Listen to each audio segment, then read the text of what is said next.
성의사립고등학교의 점심시간은 언제나 기이한 활기로 가득 찼다. 대리석 바닥이 깔린 식당 안은 수백 명의 학생이 뿜어내는 소음으로 웅웅거렸지만 그 소음 속에는 보이지 않는 계급이 존재했다. 식당 중앙을 차지한 무리는 명품 교복을 수선에 입은 채 거만하게 다리를 꼬고 앉아 있었고, 그 주변으로는 그들의 눈치를 살피는 평범한 학생들이 위성처럼 맴돌았다. 그 소란스러운 생태계의 가장 구석진 자리. 창가 햇빛조차 제대로 들지 않는 그늘진 곳에 차도연이 앉아 있었다. 낡은 뿔테 안경 너머로 보이는 그의 눈동자는 초점 없이 식판 위에 식어버린 콩나물국을 응시하고 있었다.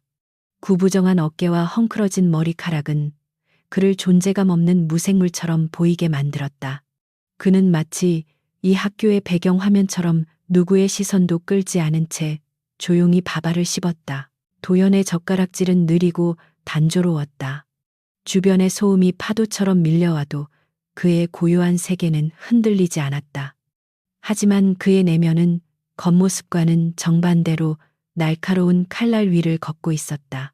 귓가에 스치는 대화 소리, 식판이 부딪히는 소음, 누군가의 비웃음 섞인 귓속말까지 그는 이 모든 정보를 무의식적으로 수집하고 분류하고 있었다. 그때 식당의 공기가 미묘하게 바뀌었다.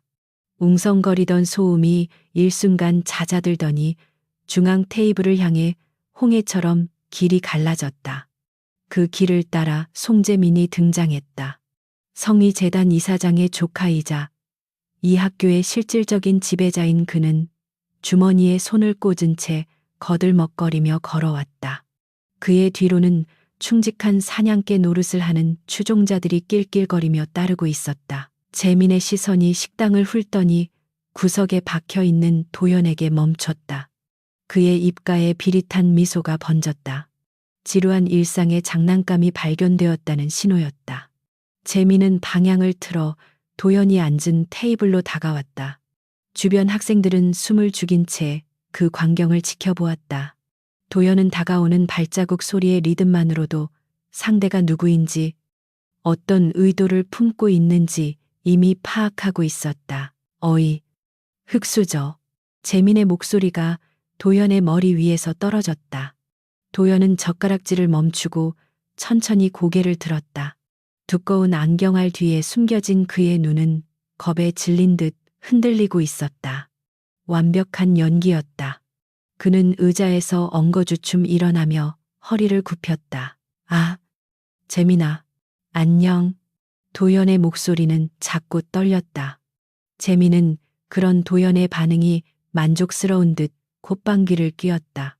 그는 들고 있던 초콜릿 우유를 도연의 식판 위에 툭 던지듯 내려놓았다. 우유팩이 터지면서 검은 액체가 도연의 하얀 와이셔츠 소매로 튀었다. 미안해서 어쩌냐. 손이 미끄러졌네.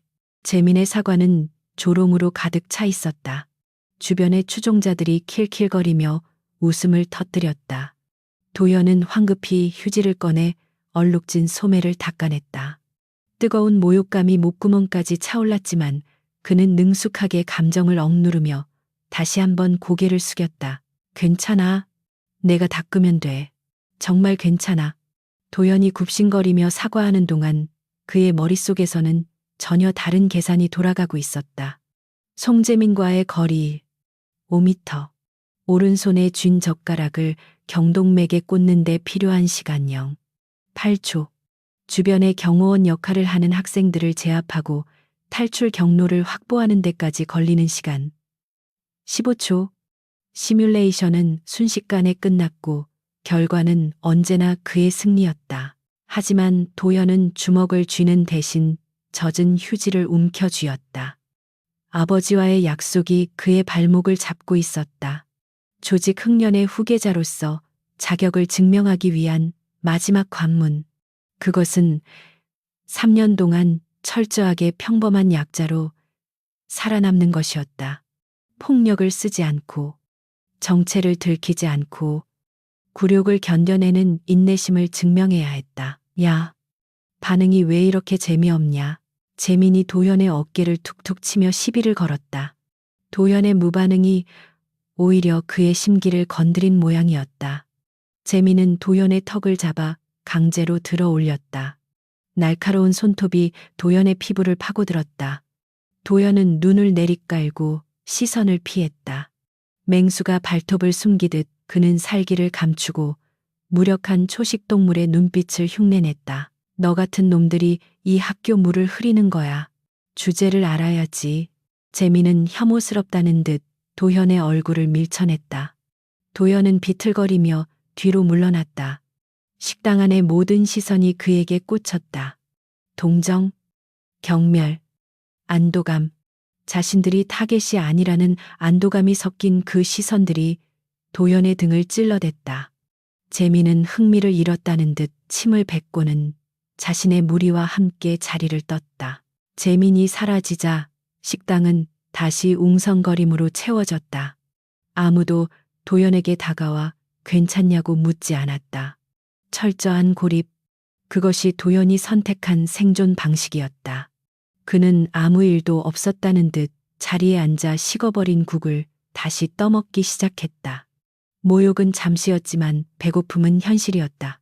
그리고 무엇보다 그는 이 연극을 완벽하게 끝마쳐야 했다. 점심시간이 끝나고 교실로 돌아가는 복도는 소란스러웠다.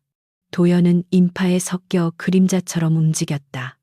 그의 발걸음은 소리가 나지 않았다. 암살 훈련을 받으며 몸에 밴 습관이었다. 그는 자신의 기척을 지우는데 천부적인 재능이 있었다. 지나가는 학생들은 도연과 어깨를 부딪히고도 그가 거기 있었다는 사실조차 인지하지 못했다. 교실 문을 열고 들어서자 칠판 지우개 털는 냄새와 먼지 냄새가 코를 찔렀다. 도연의 자리는 교실 맨 뒷줄, 청소 도구함 바로 옆이었다. 그는 가방을 내려놓고 자리에 앉아 교과서를 펼쳤다. 수학의 정석, 페이지마다 빼곡하게 적힌 필기는 그가 모범생이라는 위장을 더욱 견고하게 만들어 주었다. 창밖으로 운동장이 보였다. 축구를 하는 아이들의 고함과 웃음소리가 희미하게 들려왔다. 저 평화로운 풍경이 도연에게는 너무나 낯설고 이질적이었다. 그는 어린 시절부터 장난감 대신 단검을 쥐었고 동화책 대신 인체 해부도를 보며 자랐다. 그에게 학교는 배움의 장소가 아니라 위장 잠입을 위한 거대한 세트장에 불과했다.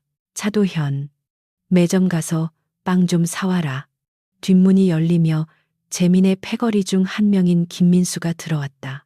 그는 도연의 책상 위에 구겨진 1,000원짜리 지폐 한 장을 던졌다.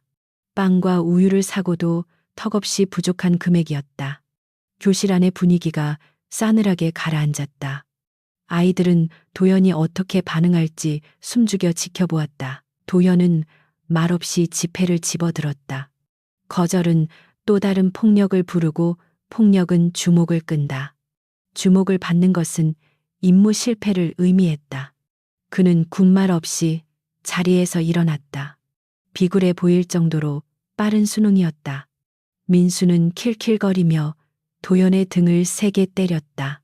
역시 우리 도연이는 착해. 빨리 다녀와라. 형 배고프다. 도연은 교실을 나와 매점으로 향했다. 계단을 내려가는 그의 표정은 무표정했다. 복도 거울에 비친 자신의 모습이 보였다. 어깨는 축 처지고 고개는 숙인 채 터덜터덜 걷는 꼴이 영락없는 패배자였다. 하지만 거울 속 안경 너머의 눈빛만은 차갑게 빛나고 있었다. 앞으로 30일, 도연은 속으로 날짜를 카운트했다.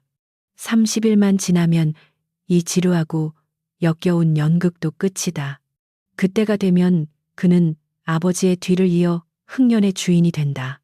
그리고 자신을 건드린 이들에게 합당한 대가를 치르게 할 것이다. 그 생각만이 도연이 이 굴욕을 견디게 하는 유일한 원동력이었다. 매점은 학생들로 붐볐다. 도연은 줄을 서서 기다렸다.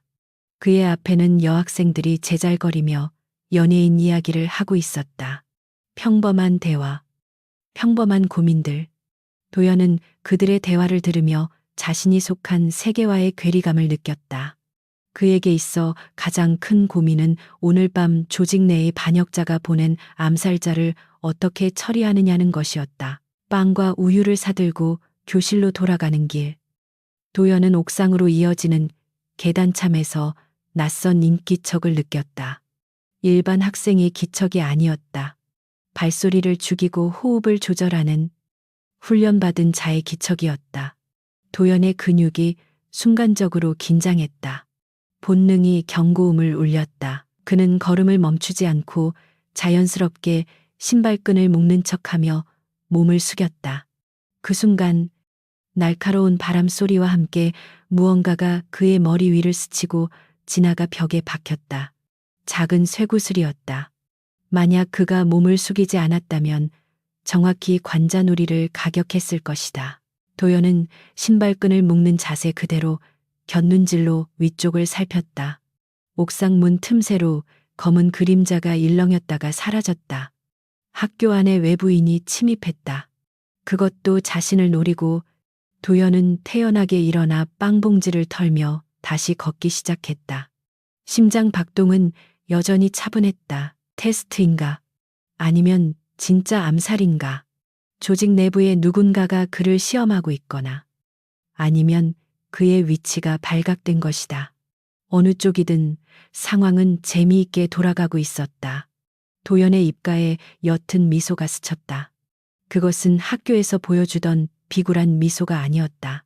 포식자가 사냥감을 발견했을 때 짓는 서늘하고 잔혹한 미소였다. 교실로 돌아온 도연은 민수에게 빵과 우유를 건넸다. 민수는 거스름돈이 없다는 사실에 욕설을 퍼부었지만 도연은 죄송하다는 말만 반복했다. 그의 머릿속은 이미 방금 전의 습격에 대한 분석으로 가득 차 있었다. 공격의 각도와 타이밍으로 보아 상대는 프로였다. 아마도 오늘 밤 놈은 다시 찾아올 것이다. 수업 시간이 시작되었지만 도연의 귀에는 선생님의 목소리가 들어오지 않았다. 그는 노트 귀퉁이에 학교의 평면도를 그리고 있었다. CCTV의 사각지대, 경비원의 순찰 경로, 도주로와 매복하기 좋은 장소들, 펜촉이 종이 위를 사각거리며 움직일 때마다 학교는 배움의 터전에서 거대한 사냥터로 변모하고 있었다. 창밖으로 해가 지기 시작했다. 붉은 노을이 교실 안으로 길게 그림자를 드리웠다. 그림자는 도연의 책상을 덮고 그의 얼굴까지 기어 올랐다. 어둠이 가까워질수록 도연은 편안함을 느꼈다. 낮은 그들의 세상이었지만 밤은 그의 것이었다. 종례가 끝나자 아이들은 썰물처럼 교실을 빠져나갔다. 재민과 그의 패거리들도 시끄럽게 떠들며 사라졌다. 도연은 가장 마지막까지 남아 가방을 챙겼다. 텅 빈 교실에는 정막만이 감돌았다. 그는 천천히 일어나 창가로 다가갔다. 유리창에 비친 자신의 얼굴을 바라보았다. 거기에는 약해 빠진 모범생 차도연이 있었다. 하지만 그 내면 깊은 곳에서는 야차예차가 눈을 뜨고 있었다. 그는 안경을 고쳤으며 중얼거렸다.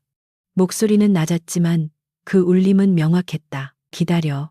곧 놀아줄 테니까. 도연은 불 꺼진 교실을 뒤로하고 복도로 나섰다. 긴 복도는 마치 괴물의 입속처럼 어두웠다. 그는 주저없이 그 어둠 속으로 걸어 들어갔다. 그의 발걸음은 이제 더 이상 위축되지 않았다. 오늘 밤 학교의 주인은 바뀔 것이다. 서울의 야경이 내려다 보이는 옥탑방은 차도연에게 허락된 유일한 안식처이자 감옥이었다. 칠이 벗겨진 철문을 열고 들어서자 눅눅한 곰팡이 냄새가 그를 반겼다. 도연은 신발을 벗으며 무심하게 천장을 향해 시선을 던졌다. 형광등이 파르르니 떨며 깜빡거리고 있었지만 그가 주목한 것은 등이 아니었다. 좁은 방 한 구석, 어둠이 가장 짙게 드리운 곳에서 느껴지는 미세한 호흡 소리였다. 숨바꼭질은 취미 없어. 나와. 도연의 건조한 목소리가 좁은 방 안을 울렸다. 잠시 후 어둠 속에서 검은 양복을 입은 사내가 소리 없이 걸어 나왔다. 권진수였다. 흑년의 보안실장이자 도연이 유일하게 등을 맡길 수 있는. 신복인 그는 도연을 보자마자 깊숙이 허리를 숙였다. 90도의 각도. 그것은 낡은 교복을 입은 고등학생에게 바치는 예우라고 하기에는 지나치게 정중하고 무거웠다. 늦은 시간에 죄송합니다. 도련님, 긴급한 보고사항이 있어 부득이하게 잠입했습니다. 권 실장의 목소리는 낮고 굵었다. 도연은 가방을 방바닥에 던져두고 냉장고에서 생수병을 꺼냈다.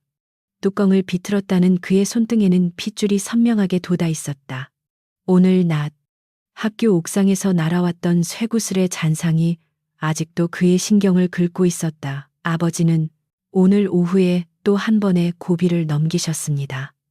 의식은 회복하셨지만 주치의 소견으로는 앞으로 한 달을 장담하기 어렵다고 합니다. 회장님의 부재가 길어지면서 조직 내부의 동요가 심상치 않습니다. 도연은 생수를 단숨에 들이켰다. 차가운 물이 식도를 타고 내려가며 뜨겁게 달아오른 내장을 식혀주었다.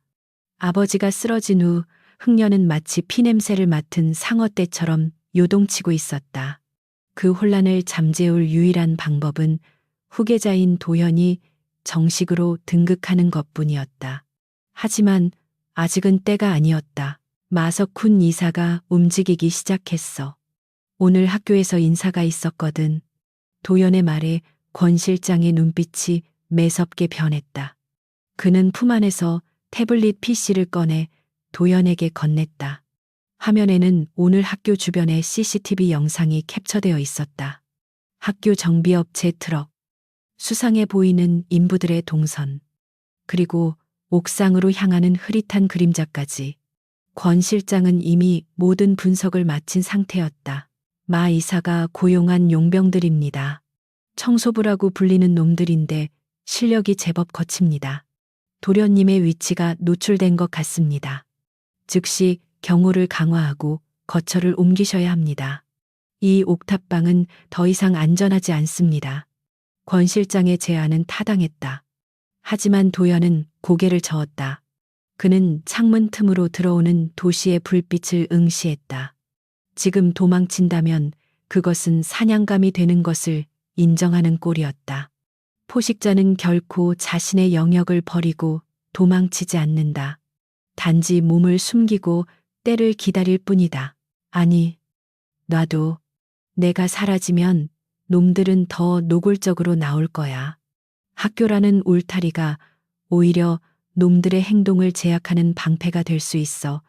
그리고 마석훈이 정말로 나를 죽이려 했다면 쇠구슬 따위가 아니라 저격수를 보냈겠지. 이건 경고야. 제 발로 기어 나오라는. 도연의 눈동자에 서늘한 살기가 스쳤다. 그는 태블릿 화면을 손가락으로 톡톡 두드렸다. 화면 속 용병의 얼굴이 확대되었다. 도연은 그 얼굴을 뇌리에 깊이 새겨 넣었다. 놈들은 감히 흥년의 후계자를 시험대에 올렸다. 그 대가는 혹독할 것이다. 권 실장. 놈들의 꼬리는 자르지 마. 대신 놈들이 어디서 밥을 먹고 어디서 잠을 자는지, 가족은 누가 있는지 모조리 파악해놔. 그리고 마석훈의 자금줄 중에서 가장 약한 고리를 하나 끊어버려. 내가 보내는 답장이라고 전해. 알겠습니다. 지시대로 이행하겠습니다. 권 실장은 군더더기 없이 대답했다. 그는 도연의 판단을 전적으로 신뢰했다. 눈앞의 소녀는 겉보기에는 유약한 학생이었지만 그 내면에는 아버지보다 더 잔혹하고 치밀한 괴물이 살고 있었다. 권 실장은 다시 한번 허리를 숙여 인사를 한 뒤 들어올 때처럼 소리 없이 어둠 속으로 사라졌다. 방 안에 다시 적막이 찾아왔다. 도연은 바닥에 누워 천장을 바라보았다. 곰팡이 얼룩이 마치 거대한 지도처럼 보였다.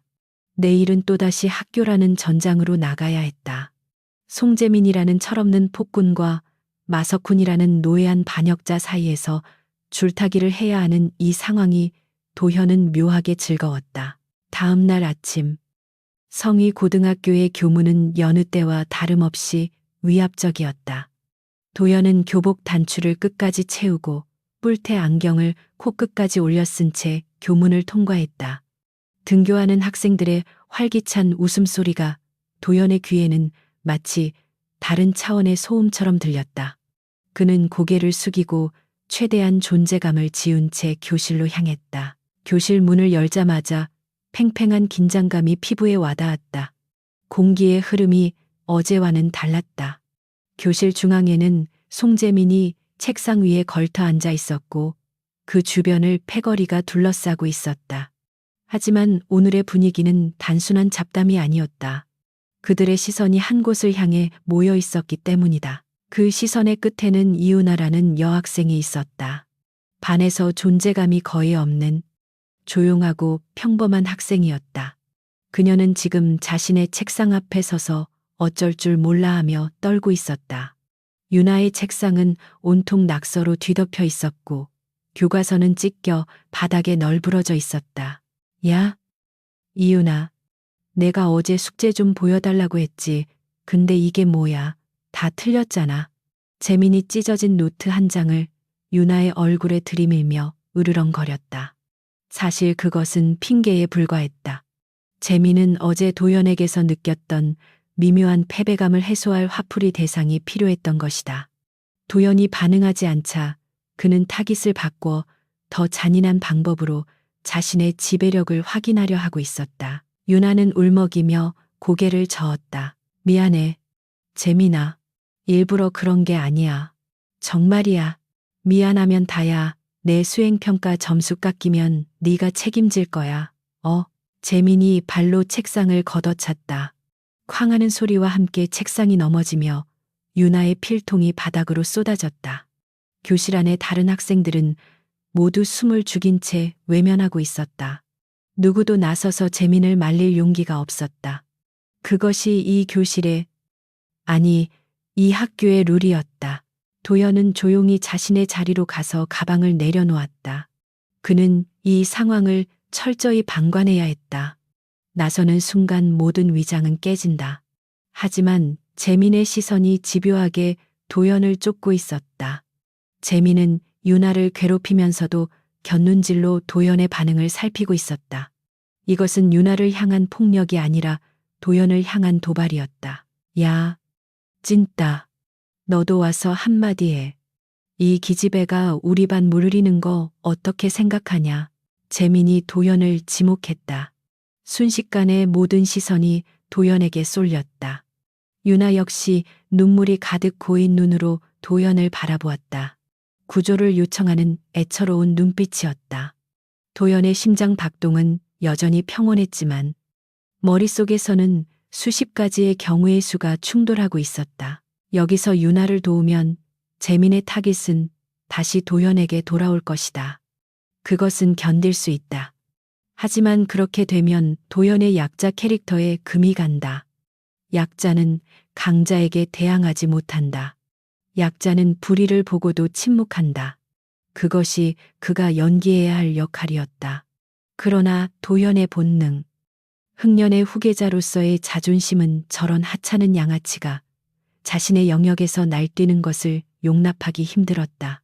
재민아, 종칠 시간 다 됐는데.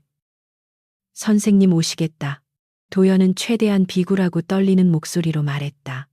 그것이 그가 할 수 있는 최선의 그리고 가장 비겁한 개입이었다. 재민은 도연의 반응에 실소를 터뜨렸다. 기대했던 영웅적인 반격도 분노도 없었다. 그저 쥐새끼 같은 회피뿐이었다. 진짜 재미없는 새끼네. 야, 넌 저런 놈이랑 같은 공기 마시는 것도 아깝지 않냐. 재민은 도연을 비웃으며 유나의 어깨를 거칠게 밀쳤다.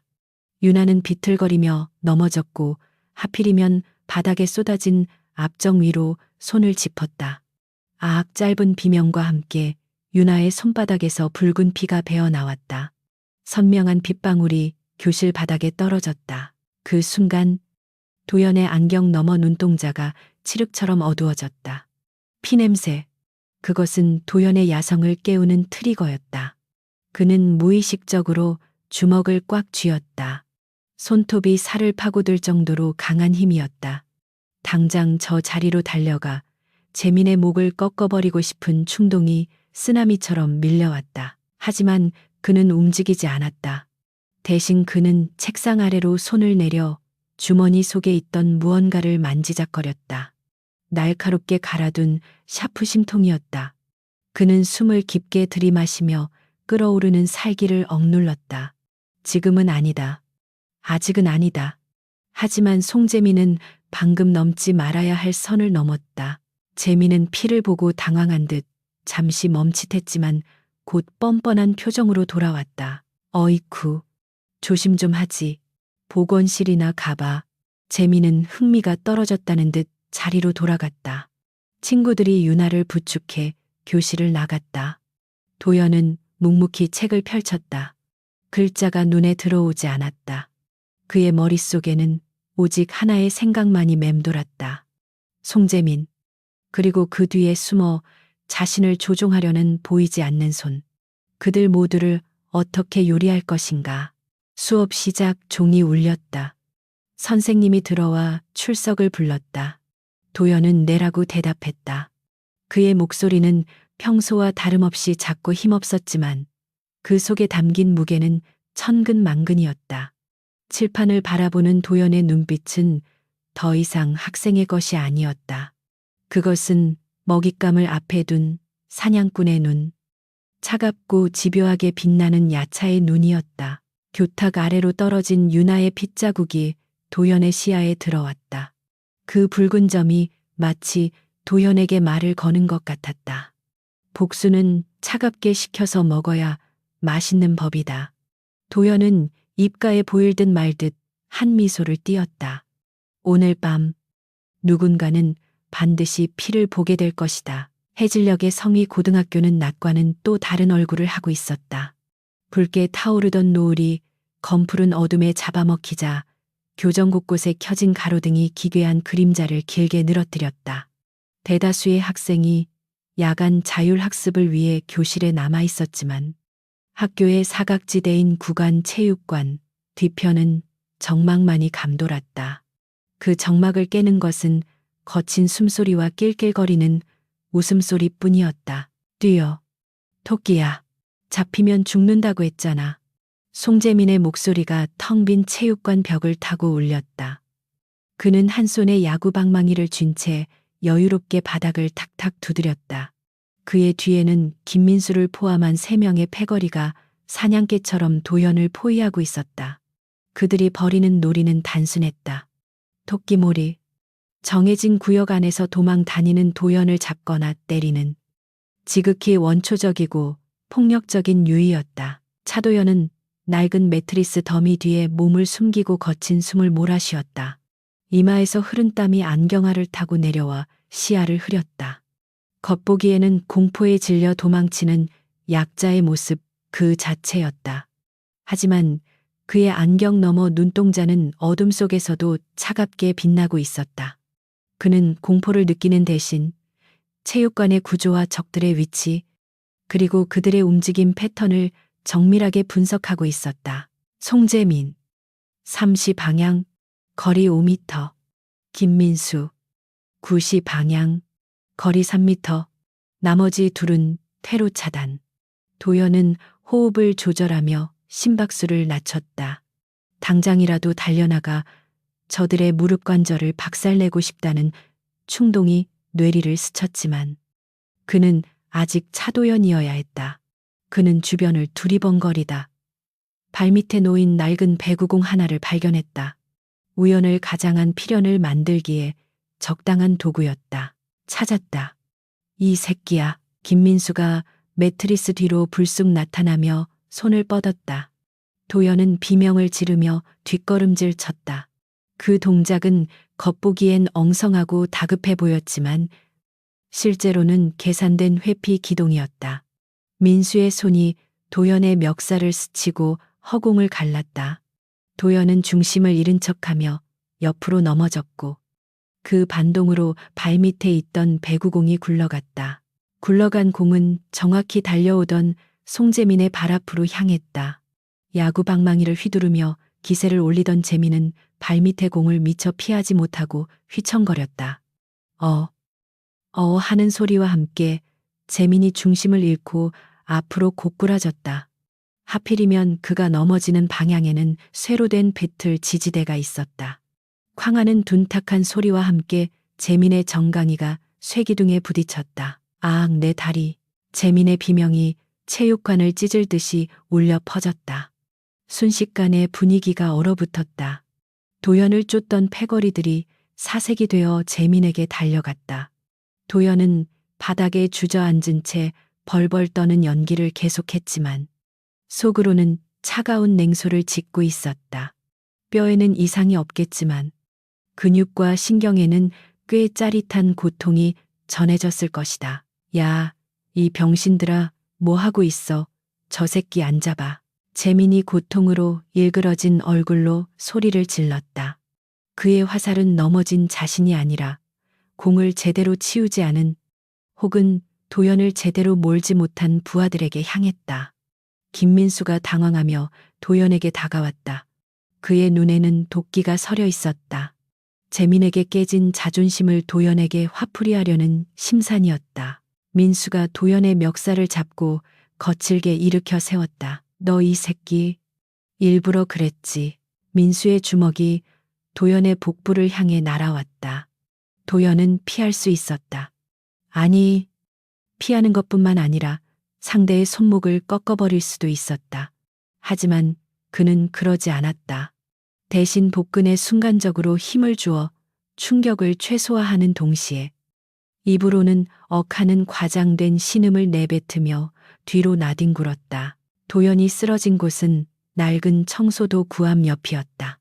먼지가 풀풀 날리며 그의 교복을 더럽혔다.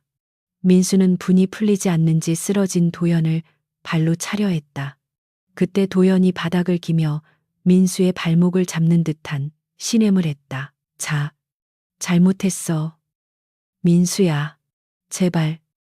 도연의 손이 민수의 발목을 스치며 아주 미세하게 눈에 보이지 않을 만큼 빠르게 복사뼈의 급소를 눌렀다. 인체의 균형 감각을 관장하는 신경이 일시적으로 마비되는 혈자리였다. 발을 들어 올리려던 민수는 갑자기 다리에 힘이 풀리며 휘청거렸다. 그의 몸이 갸우뚱하더니 옆에 있던 대걸레 자루들을 와르르 무너뜨리며 꼴사납게 넘어졌다. 으악! 민수가 대걸레 자루들과 함께 바닥을 뒹굴자 상황은 희극처럼 변해버렸다. 다리를 부여잡고 있던 재민조차 어이가 없다는 듯 그 광경을 바라보았다. 흑년의 후계자, 야차라 불리는 사내가 고작 고등학생들의 괴롭힘 현장에서 보여준 것은 치밀하게 계산된 슬랩스틱 코미디였다. 하지만 그 웃음거리 뒤에는 치명적인 함정이 숨겨져 있었다. 아, 진짜. 김민수 너 뭐하냐 춤추냐.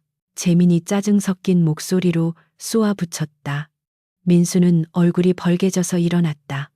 다리에 힘이 빠진 이유를 알 수 없으니 그저 자신이 실수했다고 생각할 수밖에 없었다. 쪽팔림과 분노가 뒤섞인 민수의 눈빛이 다시 도연을 향했다.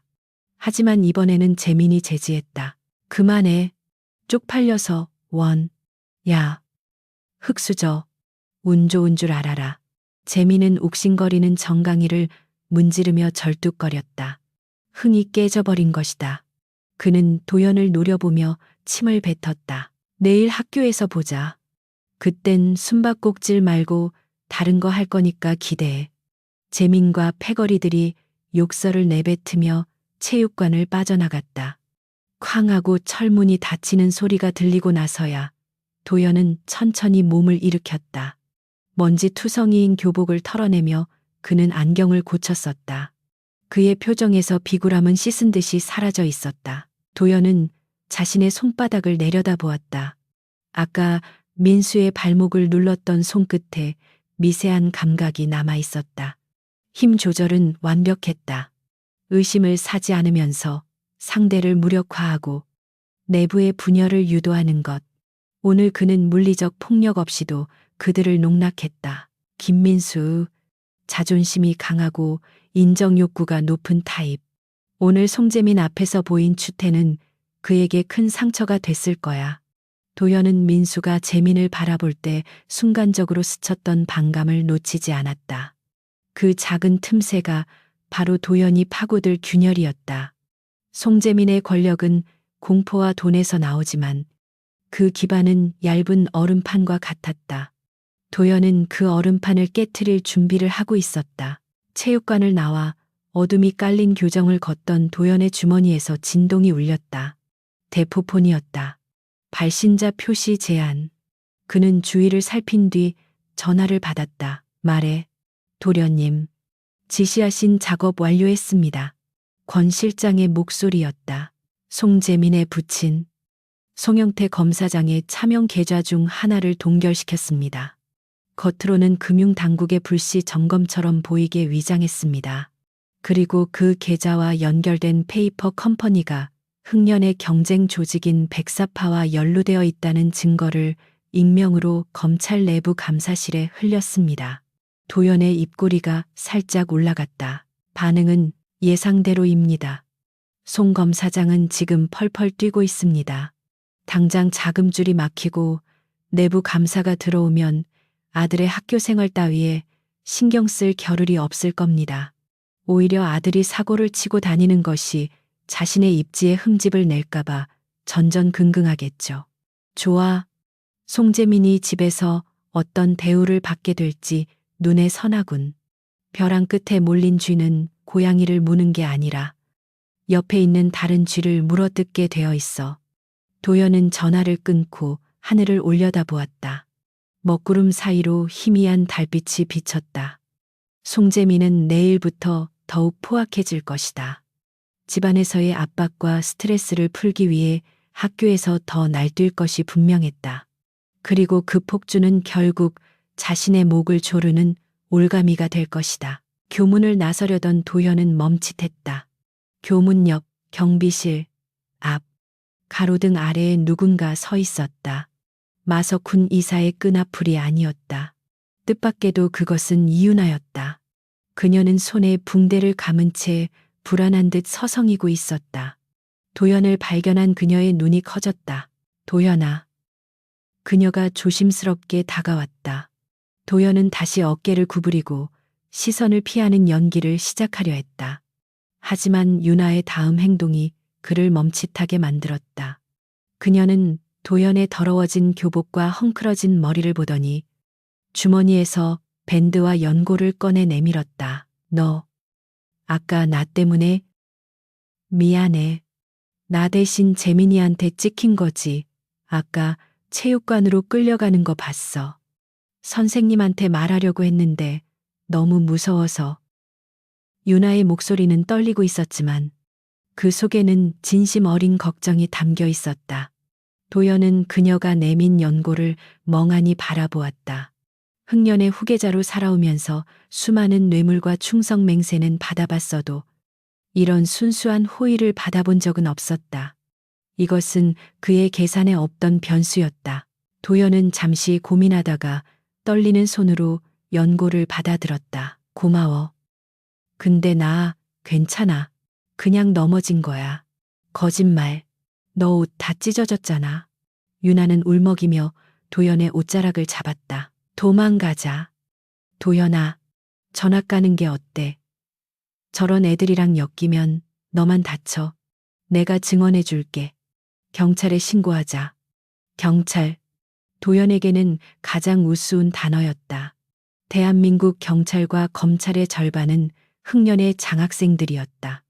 신고해봤자 송재민의 아버지가 손가락 하나로 덮어버릴 것이 뻔했다. 이 소녀는 세상이 얼마나 썩어 있는지 모른다. 그래서 더 눈부시고, 그래서 더 위태로워 보였다. 윤아야. 도현이 처음으로 그녀의 이름을 불렀다.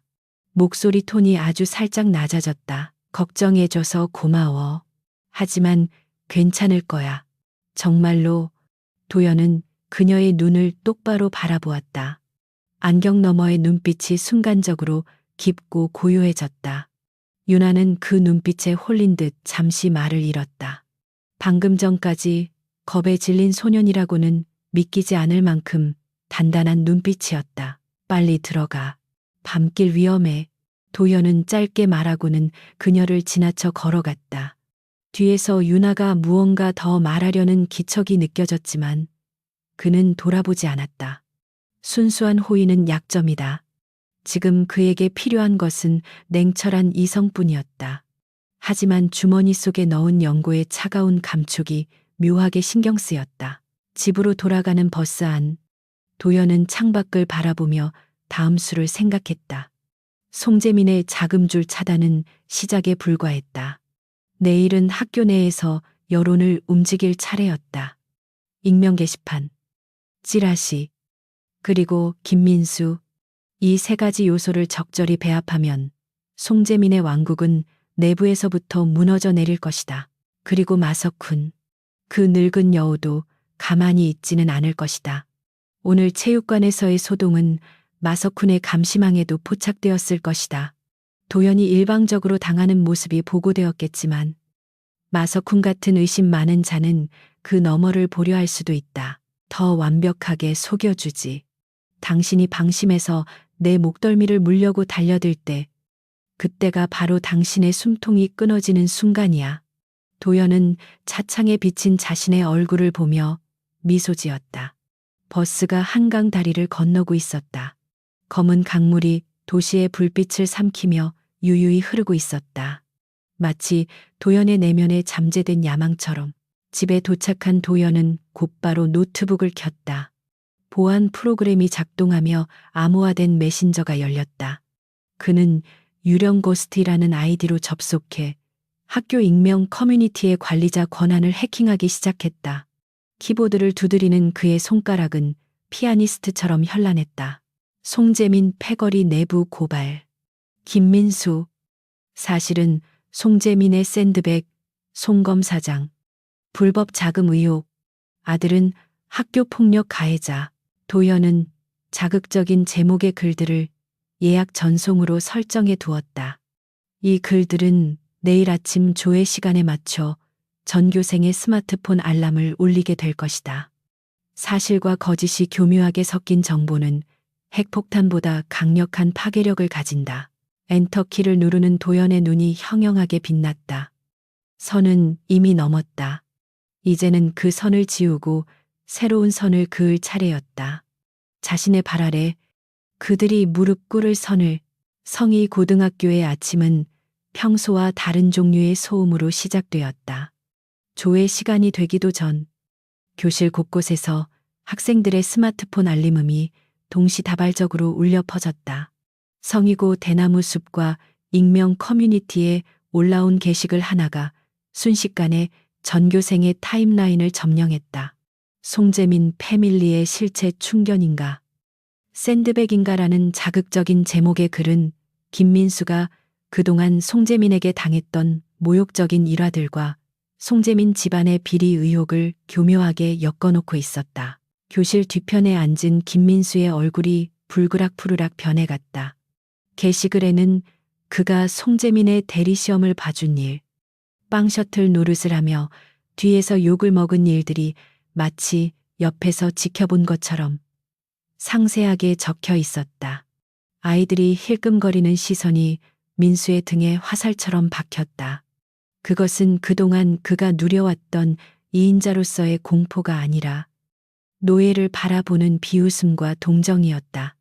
민수는 주먹을 꽉 쥐어 책상을 내리쳤지만 그 분노가 향할 곳을 찾지 못해 허공만 맴돌았다. 그 시각 송재민은 등교하는 차 안에서 지옥을 맛보고 있었다. 아버지인 송영태 검사장이 뒷좌석에서 전화기에 대고 고함을 지르고 있었기 때문이다. 누가 계좌를 동결해 감사가 들어온다고 당장 막아. 내 이름 대고 막으란 말이야. 아버지의 다급한 목소리는 재민에게 한 번도 느껴본 적 없는 공포를 안겨주었다. 언제나 거대한 산처럼 자신을 지켜주던 절대 권력이 흔들리고 있었다. 차창 밖으로 보이는 학교 정문이 오늘따라 낯설게 느껴졌다. 아버지는 전화를 끊고 거칠게 숨을 몰아쉬더니 재민을 노려보았다.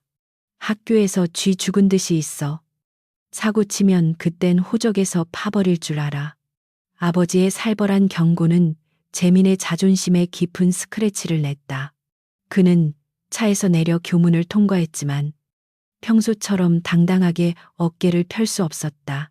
등 뒤에서 수근거리는 소리가 모두 자신의 집안이 망했다는 조롱처럼 들려왔다. 1교시 수업이 시작되었지만 교실의 공기는 무겁게 가라앉아 있었다. 선생님의 목소리는 허공을 맴돌았고 아이들의 신경은 온통 뒷자리에 송재민과 김민수 그리고 차도연에게 쏠려 있었다. 도연은 여느 때처럼 조용히 필기를 하고 있었다. 마치 이 태풍의 눈 속에 혼자만 평온한 섬처럼 존재하는 듯 했다. 하지만 도연의 귀는 교실 안의 미세한 호흡 변화와 속삭임을 모두 감지하고 있었다. 균열은 이미 시작되었고 댐이 무너지는 것은 시간 문제였다. 쉬는 시간을 알리는 종이 울리자마자 송재민이 자리를 박차고 일어났다. 그는 붉게 충혈된 눈으로 도연을 노려보았다. 집안의 몰락위기, 아이들의 조롱, 아버지의 질책, 이 모든 스트레스의 배출구가 필요했다. 그리고 그의 눈에 가장 만만하고 안전한 먹잇감은 여전히 차도연이었다. 재민은 성큼성큼 걸어가 도연의 책상을 발로 걷어찼다. 야, 따라와. 재민의 목소리는 분노로 떨리고 있었다. 도현은 천천히 고개를 들어 재민을 바라보았다. 안경 너머의 눈빛은 겁에 질린 듯했지만 인매는 미동도 하지 않았다. 도현은 순순히 자리에서 일어났다. 반 아이들이 숨을 죽이고 그 광경을 지켜보았다. 김민수가 따라 일어서려 했지만 재민은 그를 돌아보지도 않고 소리쳤다. 너희들은 오지 마. 다 꺼져. 민수는 엉거주춤 자리에 다시 앉았고 그 모습은 게시판의 글 내용을 증명하는 꼴이 되어버렸다. 도연은 재민을 따라 본관 3층 구석에 있는 화장실로 들어갔다. 이곳은 CCTV가 없고 사람들의 왕래가 적어 재민이 즐겨 찾는 교육 장소였다. 재민은 화장실 문을 걸어 잠그고 돌아섰다. 그의 호흡은 거칠었고 눈동자는 불안하게 흔들리고 있었다. 그는 주머니에서 커터 칼을 꺼냈다. 드르륵 하는 소리와 함께 날카로운 칼날이 모습을 드러냈다. 너지, 내가 쓴 거지. 그 글. 재민이 칼끝을 도연의 얼굴에 겨누며 쉰 목소리로 물었다. 논리적인 추론이 아니었다. 그저 누군가를 탓하지 않으면 미쳐버릴 것 같은 피해 망상이었다. 도연은 벽에 등을 기댄 채 아무런 대답도 하지 않았다. 그의 침묵은 재민을 더욱 미치게 만들었다.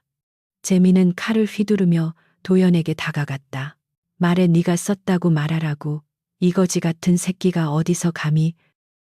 재민의 칼날이 도연의 뺨을 스칠 듯이 위협했다. 하지만 도연은 눈 하나 깜짝하지 않았다. 오히려 그는 천천히 고개를 들어 재민의 눈을 똑바로 응시했다. 그 순간 화장실 안의 공기가 급격하게 차가워졌다. 환풍기 돌아가는 소리마저 멈춘 듯한 적막이 감돌았다. 도연의 안경 너머 눈동자에서 칠흑 같은 어둠이 쏟아져 나왔다. 그것은 살기사치였다. 단순히 화가 나서 뿜어내는 감정이 아니었다. 수많은 생사를 넘나들며 실제로 누군가의 숨통을 끊어본 자만이 가질 수 있는 죽음 그 자체의 냄새였다. 재민은 난생 처음 느껴보는 원초적인 공포에 사로잡혔다. 눈앞에 유약한 학생이 갑자기 거대한 맹수처럼, 아니 그보다 더 무서운 심연의 괴물처럼 보이기 시작했다. 도연은 입을 열지 않았지만 재민의 뇌리에는 환청 같은 목소리가 울렸다. 쏘아라. 찌를 수 있으면 찔러봐. 하지만 그 대가는 네 목숨이다. 도연이 한 발짝 앞으로 내디뎠다. 물리적인 힘을 가한 것도 아니었다. 그저 한 걸음 다가갔을 뿐인데 재민은 마치 보이지 않는 거대한 손이 자신의 목을 조르는 듯한 압박감을 느꼈다. 숨이 턱 막히고 다리가 후들거렸다. 아, 아. 재민의 입에서 짐승 같은 신음이 새어나왔다. 손에 쥐고 있던 커터 칼이 너무나 무겁게 느껴졌다. 도연은 재민의 코앞까지 다가왔다. 그리고 재민의 귓가에 입을 대고 아주 작게 속삭였다. 그것은 협박도 욕설도 아니었다. 그저 차가운 사실의 통보였다. 너는 한 번도 왕이었던 적이 없어. 그저 아버지의 그림자에 숨은 겁쟁이였지. 그 한마디가 재민의 정신을 붕괴시켰다. 쨍그랑 손에서 힘이 빠지며 커터칼이 타일 바닥으로 떨어졌다. 재민은 다리에 힘이 풀려 주저앉았다. 바지가 축축하게 젖어 들어갔다. 공포를 이기지 못해 실금을 한 것이다. 그는 바닥을 기며 뒷걸음질 쳤다. 눈앞에 도연이 사람이 아닌 무언가로 보였다. 도연은 바닥에 떨어진 커터 칼을 주웠다. 그리고 천천히 칼날을 집어넣었다. 드르르, 닭. 그 소리가 화장실 안에 크게 울렸다. 그는 주저앉아 벌벌 떨고 있는 재민을 내려다보며 안경을 고쳤었다. 다시금 겁 많고 유약한 모범생의 얼굴로 돌아온 도연은 마치 아무 일도 없었다는 듯 화장실 문을 열었다. 수업 늦겠다. 빨리 와. 재민아. 도연이 나가고 문이 닫힌 뒤에도 재민은 한참 동안 자리에서 일어나지 못했다. 그의 눈동자는 초점을 잃은 채 허공을 응시하고 있었다. 자신이 건드려서는 안 될 존재를 건드렸다는 본능적인 깨달음이 뼛속까지 사무쳤다. 오늘부로 송재민의 세상은 완전히 무너져 내렸다. 복도로 나온 도연은 깊은 숨을 내쉬었다. 살기를 제어하느라 소모된 에너지를 보충해야 했다. 직접 손을 쓰지 않고 상대를 무너뜨리는 것은 육체적 싸움보다 더 고도의 집중력을 요구했다. 하지만 효과는 확실했다. 송재민은 이제 도연의 눈만 봐도 발작을 일으킬 것이다. 학교 내의 위협 요소 하나가 제거되었다. 하지만 도연의 표정은 밝지 않았다. 주머니 속의 진동이 다시 울렸다. 이번에는 권 실장이 아닌 다른 번호였다. 발신 번호 표시가 없는 조직 내부의 비상 연락망이었다. 도연은 아무도 없는 비상계단으로 몸을 피한 뒤 전화를 받았다. 여보세요. 오랜만이군요. 도련님. 아니, 차도현 군이라고 불러야 하나. 수화기 너머에서 들려오는 목소리는 끈적하고 불쾌했다. 마석훈 이사였다. 그가 직접 연락해 올 줄은 몰랐다. 도현의 눈매가 날카로워졌다. 마석훈이 직접 움직인다는 것은 그만큼 상황이 급박하게 돌아가고 있다는 증거였다. 누구시죠? 전화를 잘못 거신 것 같은데요. 도현은 끝까지 시치미를 뗐다. 마석훈은 낮은 웃음소리를 흘렸다. 연기 실력이 많이 늘었어. 송 검사장 집안을 박살낸 솜씨를 보니 이제 더 이상 숨바꼭질은 의미가 없을 것 같군. 학교 놀이는 즐거웠나? 이제 그만 어른들의 세계로 돌아올 시간이야. 오늘 밤 학교에서 재미있는 일이 벌어질 거야. 자네가 좋아하는 친구들이 다치지 않길 바란다면 준비를 단단히 하는 게 좋을 거야. 이건 제안이 아니라 경고다. 뚝. 전화가 끊겼다. 도연은 꺼진 휴대폰 화면을 응시했다. 마석훈이 선전포고를 했다. 그것도 학교를 담보로. 도연의 머릿속에 이윤아의 얼굴이 스쳐 지나갔다. 놈들은 도연을 끌어내기 위해 수단과 방법을 가리지 않을 것이다. 점심시간. 식당의 분위기는 아침보다 더 기묘했다. 송재민은 나타나지 않았고 김민수는 혼자 구석에 앉아 밥을 먹고 있었다. 도연은 식판을 들고 창가 자리에 앉았다. 밥알이 모래알처럼 씹혔다. 그는 창밖을 바라보았다. 운동장 한쪽에서 인부 복장을 한 사람들이 공사 장비를 나르고 있는 모습이 보였다. 학교 시설 보수 공사. 표면적인 이유는 그럴듯했다. 하지만 도연의 눈에는 그들이 단순한 인부가 아님을 알 수 있었다. 걷는 보폭, 짐을 드는 근육의 움직임, 그리고 서로 눈빛을 교환하는 방식. 그들은 훈련받은 용병들이었다. 마석훈이 보낸 청소부들이 백주대낮에 학교로 침투해 들어오고 있었다. 도연은 숟가락을 내려놓았다. 더 이상 피할 곳은 없었다. 30일의 기한은 의미가 없어졌다. 오늘 밤 이곳은 배움의 전당이 아니라 사륙의 전장이 될 것이다. 그는 안경을 벗어 교복상의 주머니에 넣고 예비용 콘택트 렌즈를 꼈다. 시야가 맑아졌다. 기다려. 마석훈, 네가 보낸 사냥개들의 목줄을 끊어서 네 목 앞에 던져줄 테니까. 도연은 자리에서 일어났다. 그의 그림자가 식당 바닥에 길게 드리워졌다. 그 그림자는 더 이상 위축된 소년의 것이 아니었다. 거대하고 흉포한 야수의 형상이 그림자 속에서 꿈틀거리고 있었다. 전쟁의 서막이 올랐다. 성위 고등학교의 오후는 폭풍 전야처럼 고요했다. 창밖으로 늘어진 플라타너스 그림자가 교실 바닥을 검게 물들이고 있었고 학생들은 다가올 중간고사를 대비하느라 각자의 책상에 코를 박고 있었다. 하지만 차도연의 신경은 칠판에 적힌 수학 공식이 아니라 창밖 운동장을 향해 곤두서 있었다. 시설 보수 공사라는 명목으로 들어온 트럭 세대가 구간 건물 입구를 막아선 채 엔진을 끄지 않고 있었다. 트럭의 짐칸에서 내리는 인부들의 움직임은 기이할 정도로 절도 있었고 그들이 나르는 공구 가방은 묵직한 쇠 냄새를 풍기는 듯했다. 도연은 샤프를 돌리며 그들의 동선을 눈으로 쫓았다. 일반적인 인부라면 작업복에 묻은 페인트 자국이나 흙먼지가 있어야 했지만 그들은 지나치게 깨끗한 작업복을 입고 있었다. 무엇보다 그들의 걸음걸이가 문제였다. 발소리를 죽이고 무게 중심을 낮춘 채 걷는 보법. 주변을 쉴 새 없이 경계하는 눈빛. 그들은 공사를 하러 온 것이 아니라 사냥을 하러 온 자들이었다. 마석훈 이사는 기어이 학교라는 금단의 구역에 사병 스빙을 투입하는 미친 짓을 저지르고 말았다. 오늘 구간도서실 쪽 배관 공사가 있어서 야자 야간 자율학습는 본관에서만 진행한다. 구간 쪽은 출입 금지니까 얼씬도 하지 마라. 담임 선생님의 전달 사항이 끝나자 아이들은 환호성을 질렀다. 감시가 소홀한 구간이 폐쇄된다는 것은 아쉽지만 어수선한 틈을 타 일찍 하교할 수 있다는 기대감 때문이었다. 하지만 도연에게 이 방송은 곧 사냥 개시를 알리는 신호탄과 같았다.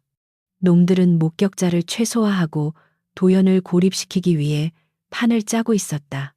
도연은 천천히 가방을 챙겼다. 그의 가방 속에는 교과서 대신 날카롭게 갈아둔 가위와 테이프, 그리고 라이터가 들어있었다. 종례가 끝나자 학생들은 썰물처럼 교문을 빠져나갔다. 도연은 인파에 섞여 나가는 척하다가 본관과 구관을 잇는 구름다리 쪽으로 방향을 틀었다. 그때 누군가 그의 소매를 잡았다. 이윤아였다. 그녀는 걱정스러운 눈빛으로 도연을 올려다보았다. 그녀의 손에는 편의점 샌드위치가 들려 있었다. 도현아, 어디가 선생님이 구간 쪽은 가지 말라고 하셨잖아. 이거 너 주려고 샀는데. 윤아의 목소리는 떨리고 있었다. 어제 도연이 보여준 낯선 모습에도 불구하고 그녀는 여전히 그를 걱정하고 있었다. 도연은 잠시 그녀의 맑은 눈동자를 바라보았다. 이 순진한 소녀는 지금 자신이 서 있는 곳이 지옥의 입구라는 사실을 꿈에도 모를 것이다. 도연은 그녀의 손을 차갑게 뿌리쳤다. 신경 꺼. 네가 상관할 일 아니야. 도연의 목소리는 얼음장처럼 차가웠다. 윤아는 상처받은 표정으로 멍하니 서 있었다. 도연은 그녀가 안전한 곳으로 멀어지기를 바라며 매정하게 등을 돌렸다. 지금 그녀를 밀어내는 것이야말로 그녀를 살리는 유일한 길이었다. 도연은 뒤도 돌아보지 않고 어둠이 깔리기 시작한 구간 복도로 걸어 들어갔다. 그의 발걸음이 빨라질수록 등 뒤의 일상적인 소음은 점점 멀어져 갔다. 구간 건물은 본관보다 훨씬 낡고 음산했다. 삐걱거리는 나무 바닥과 벗겨진 페인트 벽이 세월의 흔적을 보여주었다. 도연은 3층 도서실로 향했다. 이곳은 학교에서 가장 외진 곳이자 놈들이 자신을 몰아넣으려 했던 함정의 중심부였다. 그는 도서실 문을 열고 들어가 불을 켜지 않은 채 창가에 섰다. 어둠 속에서 그의 눈은 야행성 동물처럼 빛을 발했다. 놈들의 규모는 대략 12명. 구간의 출입구는 3곳. 놈들은 이미 1층 로비와 2층 계단을 점거했을 거야. 노론동 까인다. 도연은 주머니에서 스마트폰을 꺼냈다. 예상대로였다. 서비스 불가라는 문구가 화면에 떠 있었다. 놈들은 이미 전파 차단기를 작동시켰다. 외부와의 연락은 완전히 단절되었다. 마석훈은 이 학교를 거대한 밀실로 만들어 도연을 쥐도 새도 모르게 제거할 생각이었다. 완벽한 고립. 하지만 도연은 두려움 대신 묘한 흥분을 느꼈다. 그는 안경을 벗어 책상 위에 올려놓았다. 3년간 그의 눈을 가리고 있던 두꺼운 렌즈가 사라지자 세상은 더욱 선명하고 날카롭게 다가왔다. 그는 넥타이를 풀어 손에 감고 셔츠 소매를 걷어 올렸다. 드러난 팔뚝에는 훈련으로 다져진 잔근육이 꿈틀거렸다. 이제 학생 차도연은 사라지고 후계자 차도연만이 남았다. 1층 현관에서 유리문이 열리는 소리가 들렸다. 끼익 하는 소름 끼치는 소리가 고요한 복도를 타고 3층까지 올라왔다. 놈들이 진입했다. 도연은 숨을 죽이고 청각의 모든 감각을 집중했다. 뚜벅, 뚜벅, 군화굽이 바닥을 찍는 소리가 규칙적으로 들려왔다. 그들은 서두르지 않았다. 도간에 든 쥐를 잡는 고양이처럼 여유롭고 잔인하게 거리를 좁혀오고 있었다. 타깃은 3층 도서실에 있다. 생포할 필요 없다. 발견 즉시 사살해. 무전기 너머로 들리는 낮은 지시 소리가 도연의 귀에 포착되었다. 리더는 신중한 타입이었다. 그는 부하들을 2인 1조로 나누어 수색을 시켰다. 도연은 도서실의 지형지물을 살폈다. 빽빽하게 꽂힌 책장들은 훌륭한 엄폐물이자 미로였다.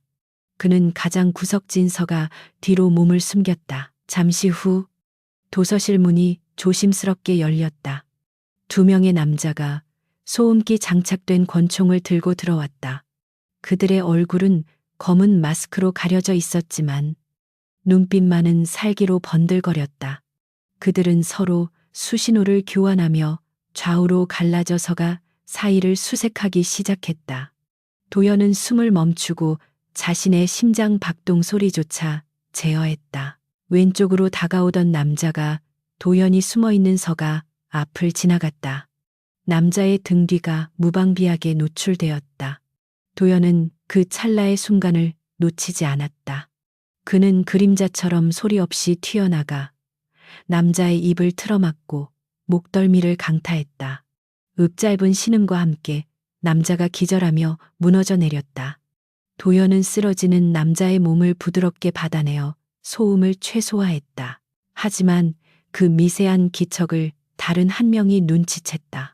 누구냐 반대편에 있던 남자가 총구를 돌리며 소리쳤다. 도연은 망설임 없이 손에 쥐고 있던 두꺼운 백과사전을 집어 던졌다. 책은 총알보다 빠르게 날아가 남자의 얼굴을 강타했다. 아! 남자가 비틀거리는 사이 도연은 책상 위를 뛰어넘어 순식간에 거리를 좁혔다. 도연의 발차기가 남자의 명치에 꽂혔다. 늑골이 부러지는 둔탁한 소리가 났다. 남자가 고통에 몸을 웅크리자 도연은 남자의 손목을 비틀어 권총을 빼앗았다. 그는 익숙한 솜씨로 탄창을 분리하고 약실에 든 총알을 빼낸 뒤 총을 바닥에 던졌다. 총성은 불필요한 주의를 끈다. 오늘 밤 그의 무기는 어둠과 공포였다. 쓰러진 2명의 남자를 처리한 도연은 그들의 무전기를 집어들었다. 치직거리는 잡음 속에서 리더의 다급한 목소리가 들려왔다. 알파팀, 응답해라. 무슨 일이야? 도연은 무전기 송신 버튼을 눌렀다. 그리고 아주 낮고 섬뜩한 목소리로 속삭였다. 사냥감이 너무 거칠어서 이빨이 부러졌나 보군. 무전기 너머에서 잠시 침묵이 흘렀다. 도연의 도발은 명확했다. 이것은 살려달라는 애원이 아니라 너희 모두를 죽이겠다는 선전포고였다. 차도현인가 건방진 꼬맹이. 네가 상황 파악이 안 되는 모양인데 넌 지금 도간에 든 쥐야. 리더의 목소리에는 분노가 서려 있었다. 과연 그럴까? 쥐가 들어있는 독을 깨뜨리면 다치는 건 밖에서 구경하던 놈들일 텐데. 도연은 무전기를 바닥에 던져 박살냈다. 이제 놈들은 흥분해서 달려들 것이다. 냉정함을 잃은 사냥꾼은 스스로 함정에 빠지기 마련이다. 도연은 도서실을 빠져나와 복도로 나갔다. 복도의 형광등이 깜빡거리며 불안한 빛을 뿌리고 있었다. 그는 복도 끝에 있는 배전반으로 향했다. 철커덕. 도연이 메인 차단기를 내리자 구간 건물 전체가 칠흑 같은 어둠에 잠겼다. 비상 유도등의 녹색 불빛만이 희미하게 복도를 비추고 있었다. 이제 조건은 대등해졌다.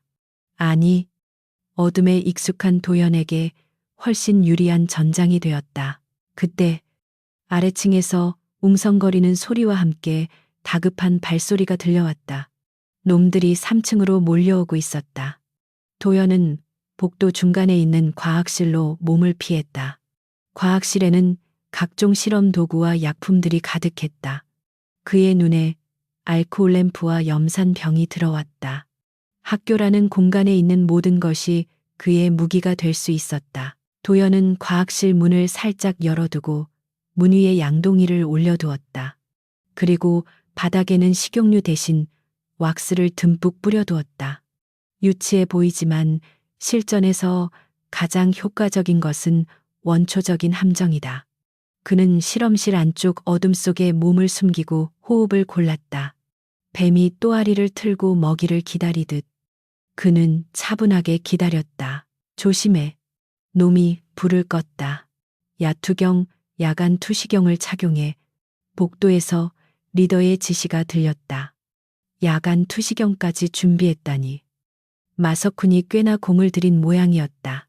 하지만 야간 투시경은 강한 빛에 취약하다는 치명적인 약점이 있었다. 도연은 주머니 속의 라이터를 만지작거렸다. 그리고 다른 한 손에는 마그네슘 리본 뭉치를 쥐고 있었다. 과학 시간에 배운 지식이 살인 기술과 결합되는 순간이었다. 선두에 선 용병이 과학실 문을 발로 찼다. 쾅 소리와 함께 문이 열리며 위에 있던 양동이가 떨어졌다. 젠장. 용병이 당황하며 물러서려다 왁스가 발린 바닥을 밟고 미끄러졌다. 뒤따라오던 동료들이 그와 엉키며 볼링핀처럼 넘어졌다. 으악, 고통스러운 비명이 터져나왔다. 그 순간 도연이 라이터를 켰다. 치익하는 소리와 함께 마그네슘 리본에 불이 붙었다. 눈 감아 도연은 불이 붙은 마그네슘을 놈들의 한가운데로 던졌다. 섬광탄 못지않은 강력한 백색 빛이 어둠을 찢으며 폭발했다. 야간 투시경을 쓰고 있던 용병들은 비명을 지르며 눈을 감싸 쥐었다. 증폭된 빛이 그들의 시신경을 강타한 것이다. 아악, 내 눈. 과학실은 아수라장이 되었다. 도연은 그 혼란 속으로 뛰어들었다. 그의 손에는 깨진 비커 조각이 들려 있었다. 그는 자비 없이 놈들의 급소를 공략했다. 무릎, 손목, 목. 그의 움직임은 춤을 추듯 유려했고 타격은 기계처럼 정확했다. 쓰러진 용병들이 고통에 몸부림치며 바닥을 굴렀다. 도연은 마지막으로 남은 한 놈의 멱살을 잡아 일으켰다. 야간 투시경을 벗어던지고 눈물 범벅이 된 채 벌벌 떨고 있는 남자였다. 도연은 남자의 귀에 대고 낮게 으르렁거렸다. 마석훈에게 전해. 내가 가고 있다고. 내 발로 직접 가서 그 더러운 목을 칠 거라고. 도연은 남자를 바닥에 내동댕이 쳤다. 남자는 기절한 척 꼼짝도 하지 않았다. 도연은 과학실을 빠져나왔다. 복도 끝 창문으로 달빛이 비쳐 들어왔다. 그의 교복 셔츠는 땀과 먼지, 그리고 놈들의 피로 얼룩져 있었다. 하지만 그의 표정은 그 어느 때보다 생기 넘쳤다. 가면은 완전히 벗겨졌다.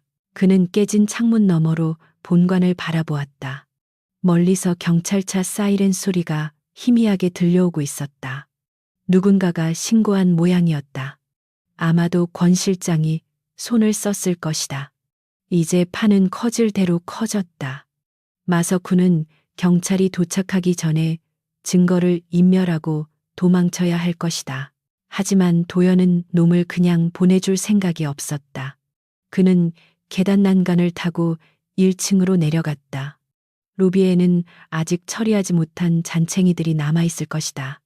그리고 그 너머 어딘가에 숨어서 이 상황을 지켜보고 있을 우두머리가 있다. 이제 시작이야. 도연은 넥타이를 다시 고쳐매며 어둠 속으로 걸어갔다. 그의 뒤로 쓰러진 용병들의 신음소리가 진홍곡처럼 울려 퍼졌다. 성이 고등학교의 밤은 길었고 사냥은 아직 끝나지 않았다. 구간 1층 로비는 적막과 긴장이 뒤엉켜 숨막히는 공기를 뿜어내고 있었다. 밖에서는 굵은 빗줄기가 유리창을 때리기 시작했고 이따금 번개가 칠 때마다 로비 중앙에 서 있는 석고상들이 기괴한 그림자를 바닥에 드리웠다. 살아남은 용병 5명은 서로 등을 맞댄 채 원형으로 진영을 갖추고 있었다. 그들의 시선은 어둠 속을 샅샅이 훑고 있었지만 그 눈빛에는 이미 공포가 서려 있었다. 3층에서 들려온 동료들의 비명소리는 그들의 전의를 꺾어놓기에 충분했다. 나와라, 숨어있지 말고 나와. 팀장으로 보이는 남자가 허공을 향해 소리쳤다. 그의 손에 들린 전술 단검이 미세하게 떨리고 있었다.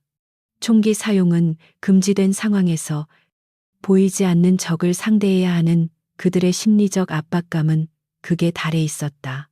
그들은 자신들이 사냥꾼인 줄 알고 들어왔지만 사실은 거미줄에 걸린 나방 신세라는 것을 뒤늦게 깨닫고 있었다. 그때 2층 계단 난간에서 무언가가 툭 하고 떨어졌다.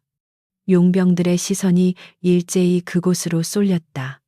바닥에 떨어진 것은 3층에서 당한 동료의 피 묻은 무전기였다. 저기다, 팀장이 소리치며 계단 쪽으로 몸을 틀었다.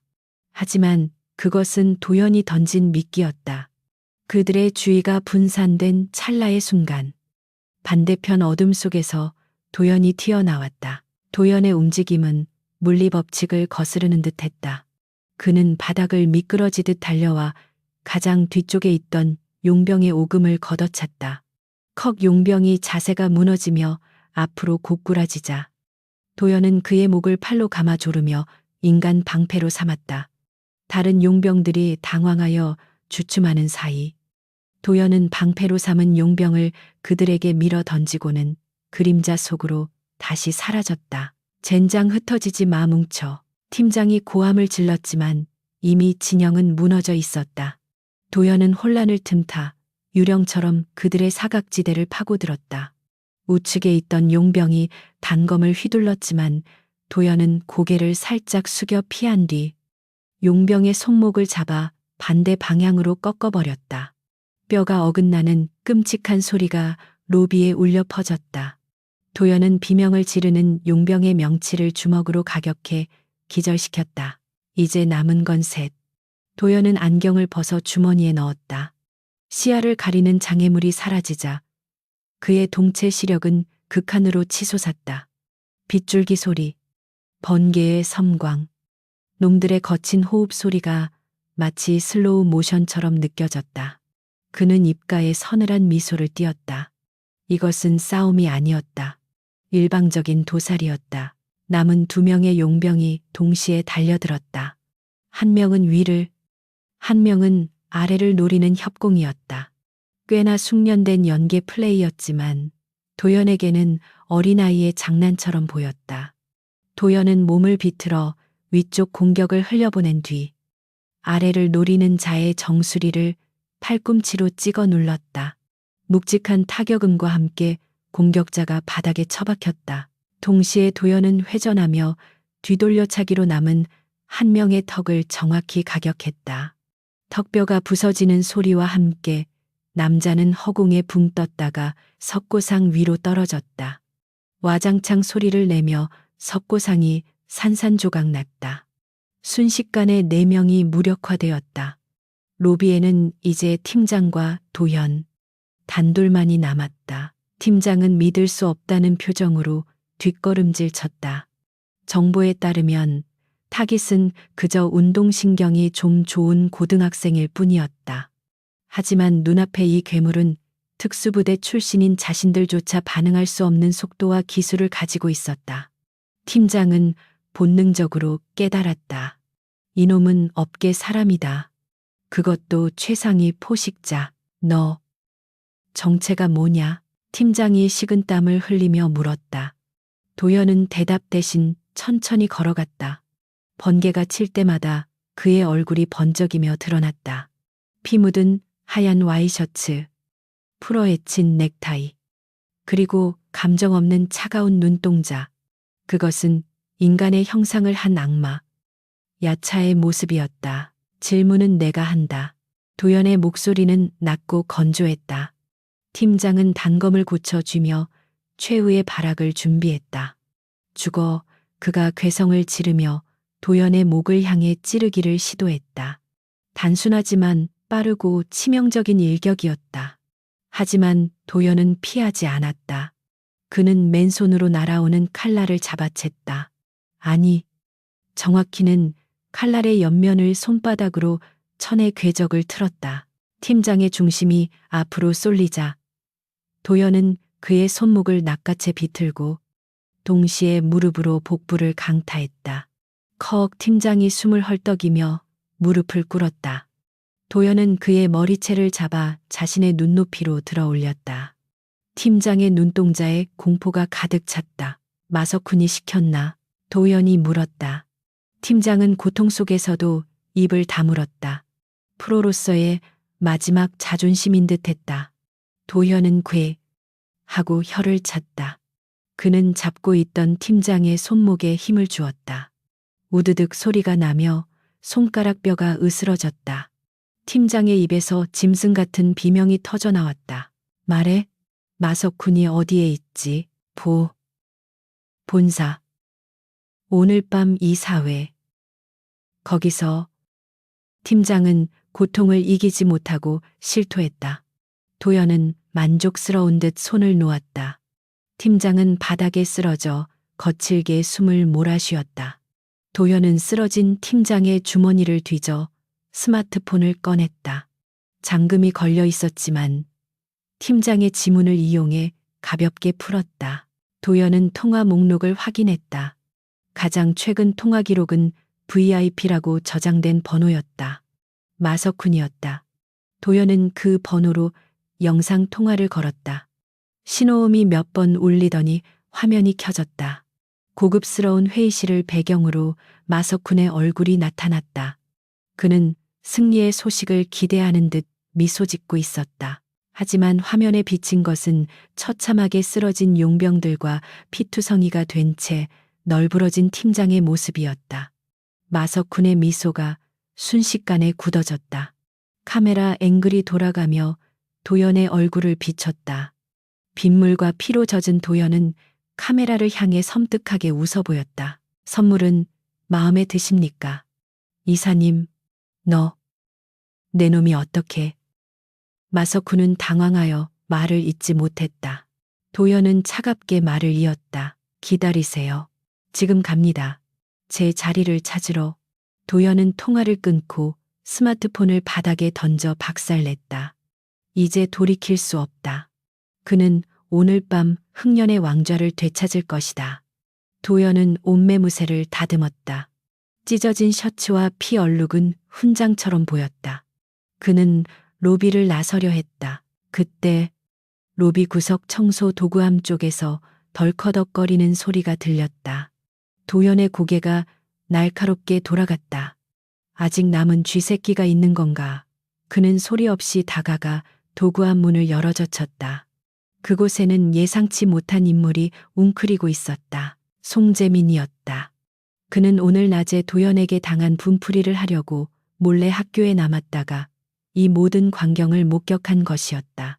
재민의 얼굴은 백지장처럼 하얗게 질려 있었고 바지는 이미 축축하게 젖어 있었다. 그는 눈앞의 도연을 보며 턱을 딱딱 부딪혔다. 살려줘. 재민은 공포에 질려 말조차 제대로 하지 못했다. 그가 평소 괴롭히던 찐따 차도연은 온데간데 없고 사람을 눈 하나 깜짝하지 않고 부러뜨리는 괴물이 서 있었다. 재민의 머릿속에서 도연에 대한 모든 인식이 재조립되었다. 그는 건드려서는 안 돼. 절대적인 공포 그 자체였다. 도연은 재민을 내려다보았다. 죽여서 입을 막을까 잠시 사리가 스쳤지만 이내 거두었다. 공포는 전염된다. 살아있는 목격자는 죽은 자보다 더 큰 공포를 전파할 수 있다. 송재민은 앞으로 평생 도연의 그림자만 봐도 기어 다니게 될 것이다. 그것이 그에게 내리는 최고의 형벌이었다. 도연은 검지손가락을 입술에 갖다 댔다. 쉿. 그 짧은 동작 하나에 재민은 기절하듯 고개를 끄덕였다. 눈물 콧물이 범벅이 된 얼굴로 바닥에 머리를 박으며 살려달라고 빌었다. 도연은 그런 재민을 비웃듯 한 번 쳐다보고는 미련 없이 등을 돌렸다. 더 이상 학교에 볼 일은 없었다. 로비를 나서자 차가운 밤 공기와 빗줄기가 도연을 맞이했다. 멀리서 경찰차의 사이렌 소리가 점점 가까워지고 있었다. 권 실장이 타이밍을 잘 맞췄다. 경찰이 도착하면 이 현장은 마석훈이 고용한 용병들의 무단 침입과 폭력 사태로 기록될 것이다. 도연은 그 혼란을 틈타 유유히 사라질 것이다. 도연은 빗속을 걸으며 어딘가로 전화를 걸었다. 권 실장, 차 대기시켜. 목적지는 본사다. 도연의 발걸음이 잠시 멈칫했다. 아버지가 깨어났다. 이것은 변수이자 기회였다. 마석훈이 이사회를 소집한 명분은 회장의 위독함이었다. 하지만 회장이 건재하다면 상황은 완전히 달라진다. 도연의 입가에 짙은 미소가 번졌다. 운명조차 그의 편을 들고 있었다. 검은색 세단이 정문 앞에 미끄러지듯 멈춰섰다. 뒷좌석 문이 열리고 도연은 차 안으로 몸을 던졌다. 차 안의 안락한 공기가 그를 감쌌다. 권 실장이 백미러로 도연을 바라보았다. 다치신 데는 없으십니까? 스치지도 못했어. 출발해. 도연은 젖은 머리카락을 쓸어넘기며 창밖을 바라보았다. 멀어지는 학교가 보였다. 이유나, 송재민, 김민수. 그 짧았던 학창시절의 기억들이 빗물과 함께 흘러내렸다. 아쉬움은 없었다. 그는 원래 속해 있던 세계, 피와 욕망이 끓어오르는 어둠의 세계로 돌아가고 있었다. 차는 빗길을 뚫고 도시의 중심부를 향해 질주했다. 도연은 시트 깊숙이 몸을 묻고 눈을 감았다. 머릿속에서는 이미 이사회실의 도면과 마석훈을 처단할 시나리오가 그려지고 있었다. 사냥터는 학교에서 조직으로 옮겨졌을 뿐 사냥은 계속된다. 기다려라. 마석훈, 네가 앉아있는 그 의자. 그게 네 관이 될 테니까. 도연의 중얼거림은 빗소리에 묻혔지만 그의 눈빛만은 어둠 속에서도 형형하게 빛나고 있었다. 진짜 승부는 지금부터였다. 검은 세단의 뒷좌석은 달리는 요새와 같았다. 차창 밖으로 쏟아지는 빗줄기가 도시의 네온사인을 뭉개뜨리며 흘러내렸다. 차도현은 피와 땀으로 얼룩진 교복 재킷을 벗어 옆 좌석에 던져두었다. 하얀 와이셔츠는 붉게 물들어 있었고 빗물에 젖은 머리카락이 이마에 달라붙어 있었다. 하지만 그의 표정은 방금 전 사륙의 현장을 빠져나온 사람이라고는 믿기지 않을 만큼 차분했다. 권 실장이 건네준 물수건으로 얼굴과 손에 묻은 핏자국을 닦아냈다. 비릿한 철 냄새가 알코올 향에 덮여 사라졌다. 도연은 차 안에 준비된 슈트 케이스를 열었다. 그곳에는 최고급 원단으로 제작된 검은색 스리피스 슈트가 정갈하게 놓여 있었다. 그는 젖은 셔츠를 벗어 던지고 새 하얀 드레스 셔츠에 팔을 끼워 넣었다. 단추를 하나씩 채울 때마다 고등학생 차도연의 껍질은 벗겨지고 흑년의 후계자 야차의 모습이 완성되어 갔다. 학교 상황은 정리됐나? 도현이 넥타이를 매며 물었다. 거울에 비친 자신의 눈동자를 응시하는 그의 목소리에는 서늘한 위엄이 서려 있었다. 운전석의 권 실장이 백미러를 통해 대답했다. 예. 경찰이 도착하기 직전 우리 측 청소부들이 투입되어 현장을 수습했습니다. 용병들은 모두 경찰에 넘기지 않고 별도의 장소로 이송했습니다. 마석훈 이사와의 연결고리를 확실하게 캐내기 위해서입니다. 학교 측에는 외부인의 무단 침입 및 기물 파손으로 처리하도록 압력을 넣었습니다. 송재민은 충격이 큰 모양입니다.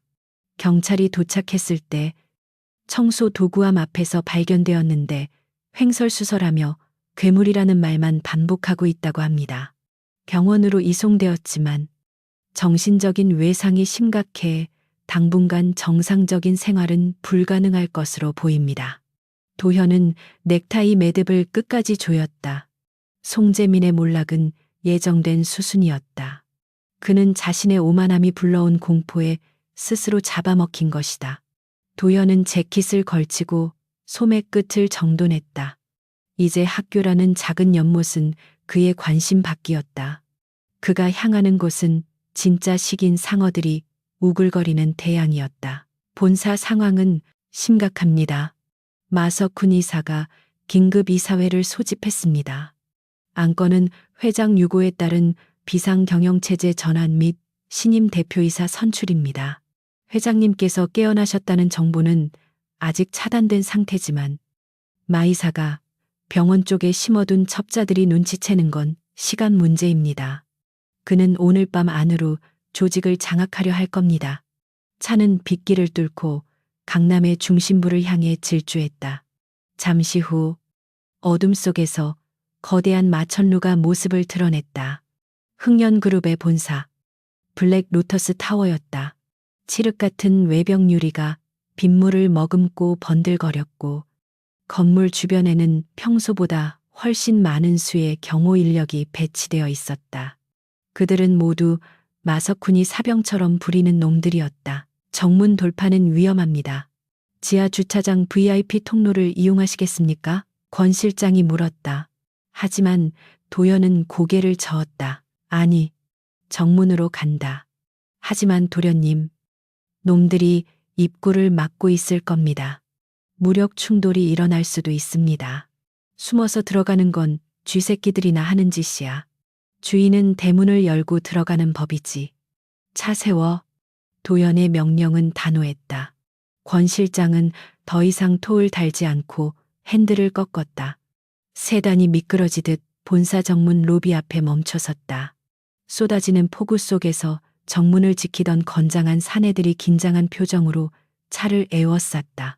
그들의 허리춤이 불룩한 것으로 보아 무장을 하고 있음이 분명했다. 권 실장이 먼저 내려 우산을 펴들고 뒷좌석 문을 열었다.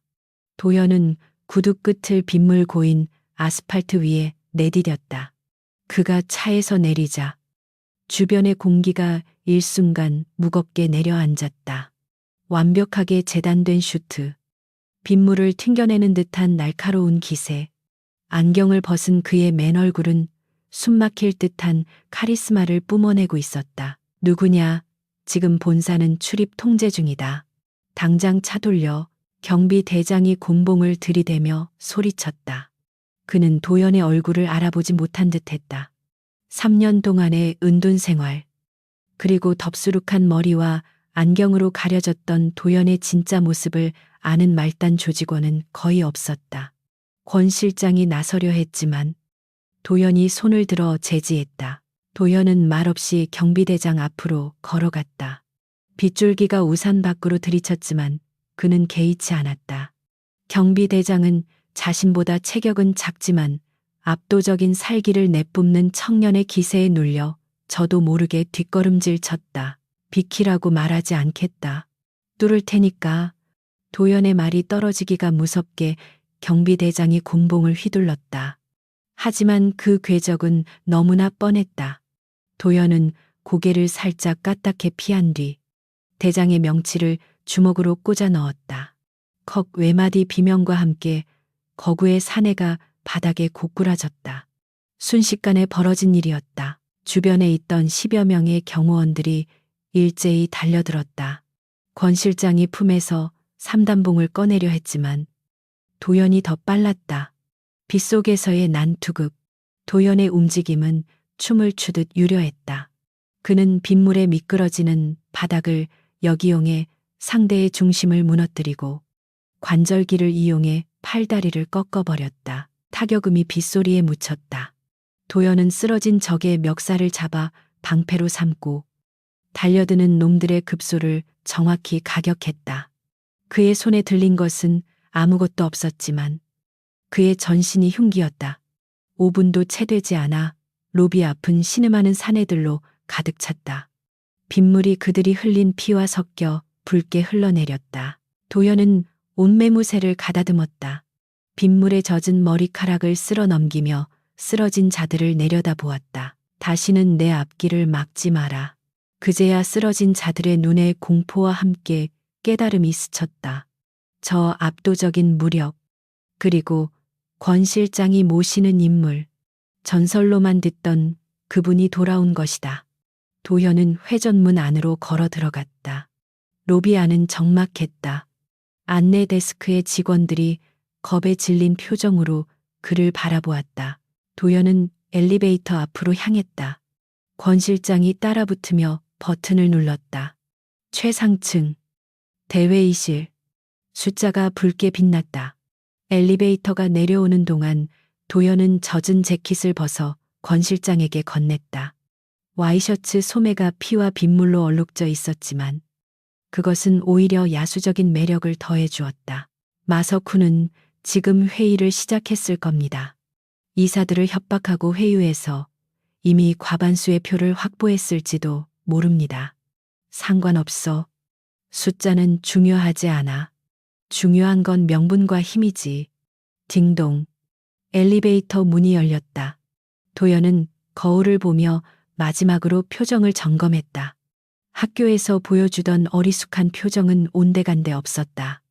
거울 속에는 오직 먹잇감을 노리는 최상위 포식자만이 존재했다.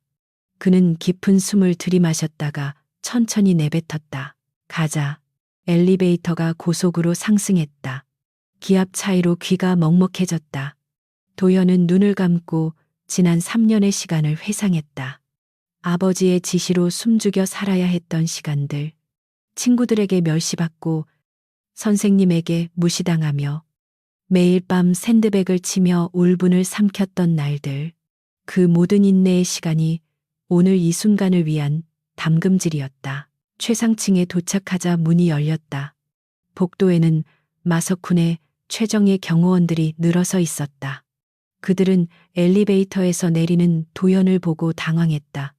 피 냄새를 풍기는 낯선 청년. 하지만 그의 뒤에 서 있는 권 실장을 보고 그들의 표정이 굳어졌다. 멈추십시오. 지금은 회의 중이라 아무도 들어갈 수. 경호팀장이 앞을 막아섰지만 도연은 멈추지 않았다. 그는 걸어가며 낮게 읊조렸다. 비켜. 단 2글자였다. 하지만 그 속에 담긴 내공은 엄청났다. 경호팀장은 본능적으로 움찔하며 길을 터주었다. 도연이 뿜어내는 기세는 마석훈이나 회장과는 다른 흉고 흉포한 야수의 그것이었다. 다른 경호원들도 감히 그에게 손을 대지 못했다. 압도적인 카리스마가 그들의 발을 묶어버린 것이다. 대회의실의 육중한 양문 앞에 도달했다. 문틈으로 마석훈의 쩌렁쩌렁한 목소리가 들려왔다.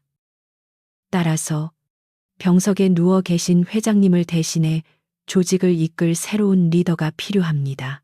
본인은 이사회의 만장일치 추대를 받아 도연은 권 실장을 쳐다보았다. 권 실장은 고개를 끄덕이며 양쪽 문손잡이를 잡았다. 도연의 입가에 차가운 미소가 걸렸다. 노인네들 잡담이 너무 길군. 권 실장이 힘껏 문을 열어 젖혔다. 쾅하는 굉음과 함께 문이 벽에 부딪혔다. 회의실 안에 있던 수십 명의 이사들과 간부들의 시선이 일제히 문 쪽으로 쏠렸다. 상석에서 연설을 하던 마석훈의 눈이 찢어질 듯 커졌다. 화려한 샹들리에 조명 아래 비에 젖은 셔츠를 입고 피냄새를 풍기는 청년이 서 있었다. 그 모습은 마치 지옥에서 갓 기어 올라온 복수의 화신과도 같았다. 정적, 숨막히는 침묵이 회의실을 지배했다. 도연은 천천히, 아주 천천히 회의실 안으로 걸어 들어갔다. 그의 구두굽 소리가 텅 빈 공간에 또각또각 울려 퍼졌다. 그는 마석훈을 똑바로 응시하며 걸음을 옮겼다. 마석훈의 얼굴이 공포와 당혹감으로 일그러졌다. 자네가 여길 어떻게? 마석훈이 떨리는 목소리로 물었다. 도연은 대답 대신 테이블 끝에 있는 의자를 발로 차버렸다. 의자가 바닥을 구르며 요란한 소리를 냈다. 도연은 테이블 위에 손을 짚고 몸을 숙였다. 그의 눈빛이 좌중을 압도했다. 계속하시죠.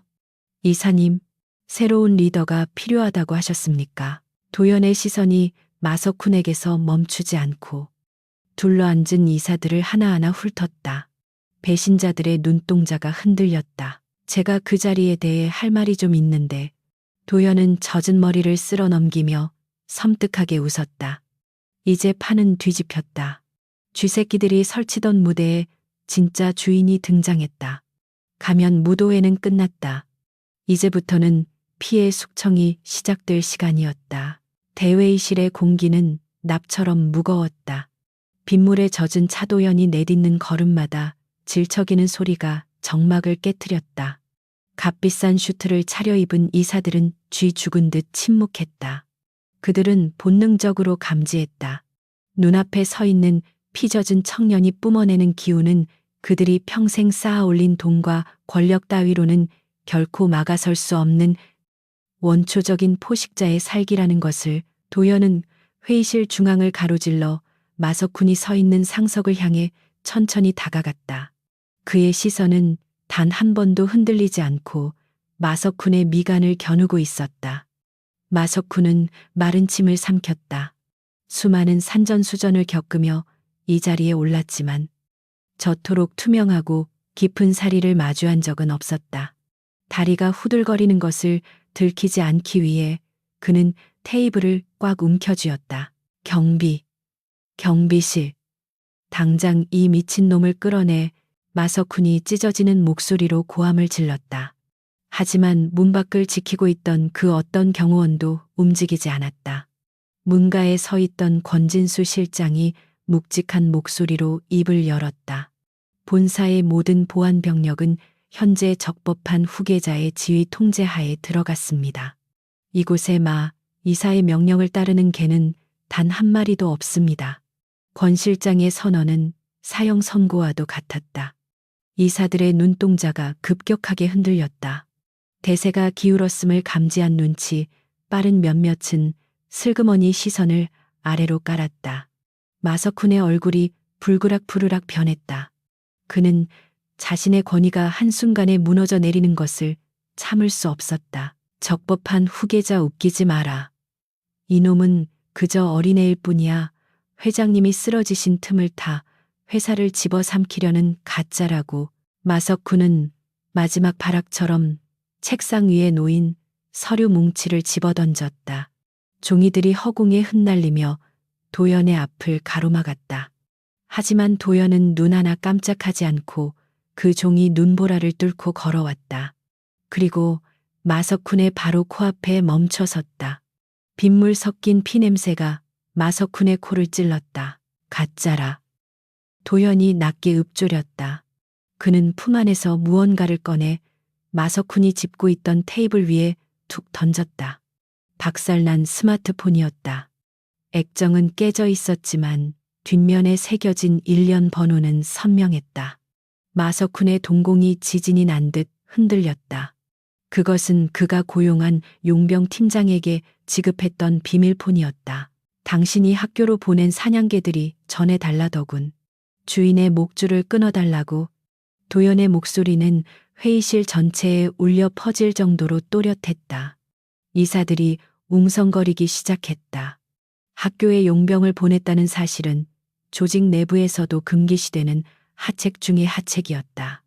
마석훈이 선을 넘어도 한참 넘었다는 사실이 만천하에 드러난 셈이었다. 거짓말이야. 조작된 거야. 마석훈은 뒷걸음질 치며 품 안으로 손을 뻗었다. 궁지에 몰린 쥐가 고양이를 무는 순간이었다. 그의 손에서 검은색 권총이 뽑혀 나왔다. 죽어 마석훈이 도연의 가슴을 향해 방아쇠를 당기려 했다. 이사들이 비명을 지르며 책상 밑으로 숨었다. 탕총성이 울렸지만 도연은 쓰러지지 않았다. 총구는 천장을 향해 불을 뿜었다. 발사되기 0. 1초 전 도연이 번개 같은 속도로 마석훈의 손목을 쳐올린 것이다. 도연은 그대로 마석훈의 손목을 비틀어 총을 떨어뜨리게 한 뒤 그의 팔을 등 뒤로 꺾어 제압했다. 으악, 뼈가 어긋나는 고통에 마석훈의 비명이 터져 나왔다. 도연은 마석훈의 머리채를 잡아 테이블 위에 거칠게 쳐박았다. 쾅 하는 소리와 함께 마석훈의 이마에서 피가 터졌다. 도연은 잡은 머리채를 놓지 않고 그를 짓눌렀다. 흑년의 2인자라 불리던 거물이 고작 20대. 청년의 소나귀에서 비참하게 짓뭉개지고 있었다. 보이나? 이게 당신과 나의 차이다. 도연은 숨을 헐떡이는 마석훈의 귀에 대고 속삭였다.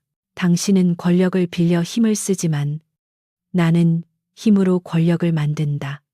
당신이 돈으로 산 충성심은 내 주먹 앞에 휴지 조각이 되었지. 도연은 마석훈을 바닥에 내동댕이 쳤다. 마석훈은 코피를 쏟으며 바닥을 기었다. 도연은 천천히 상석의 의자를 빼서 앉았다. 회장만이 앉을 수 있는 그 자리. 젖은 슈트 차림의 도연이 그 자리에 앉자 기묘하게도 완벽한 그림이 완성되었다. 마치 처음부터 그 자리는 그의 것이었던 것처럼 도현은 테이블 위에 놓인 마석훈의 권총을 집어들었다. 그리고 탄창을 확인한 뒤 다시 끼워 넣었다. 철커덕 소리가 정막을 갈랐다. 그는 총을 테이블 위에 올려놓고 공포에 질려있는 이사들을 천천히 둘러보았다. 투표를 다시 하지.